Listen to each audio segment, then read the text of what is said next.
దేశంలోనే తొలిసారిగా లూప్ లైన్లో భారత్ ఎక్స్ప్రెస్ నడిపేందుకు అనుమతి లభించింది. డిసెంబర్ 12 నుంచి చెన్నై నుండి నర్సాపురం వందే భారత్ ఎక్స్ప్రెస్ సేవలు అందుబాటులోకి వస్తుంది.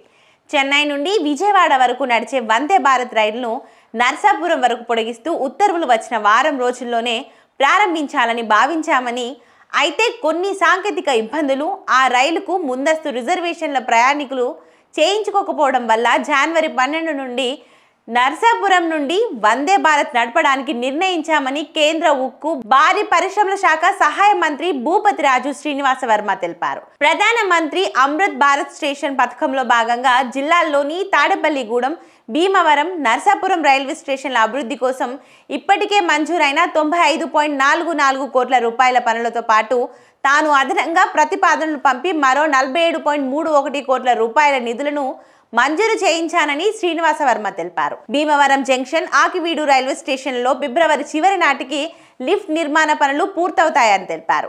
అలాగే వీరవసరం, అత్తిలి రైల్వే స్టేషన్లలో కూడా లిఫ్ట్ నిర్మించాలని ప్రతిపాదన పంపాక అధికారులు సానుకూలంగా స్పందించారని వెల్లడించారు.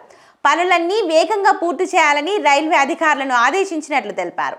నర్సాపురం నుండి అరుణాచలం వెళ్లే ఎక్స్ప్రెస్ రైలును రెగ్యులర్ చేయడానికి రైల్వే అధికారులు అంగీకరించారని శ్రీనివాస వర్మ పేర్కొన్నారు. ఇక విశాఖపట్నం వారణాసి ఎక్స్ప్రెస్ నర్సాపురం వరకు పొడిగింపు, పగటిపూట నర్సాపురం నుండి విశాఖకు ఒక ఎక్స్ప్రెస్ ట్రైన్, నర్సాపురం నుండి బెంగళూరు వరకు రెగ్యులర్ రైళ్లు, సికింద్రాబాద్ నుంచి విశాఖపట్నం వందే భారత్ కు తాడేపల్లిగూడెంలో హాల్ట్, ఈ ప్రతిపాదనల్ని త్వరలోనే కార్యరూపం దాల్చేందుకు ప్రయత్నాలు జరుగుతున్నాయని కేంద్ర మంత్రి భూపతి రాజు శ్రీనివాస వర్మ తెలిపారు.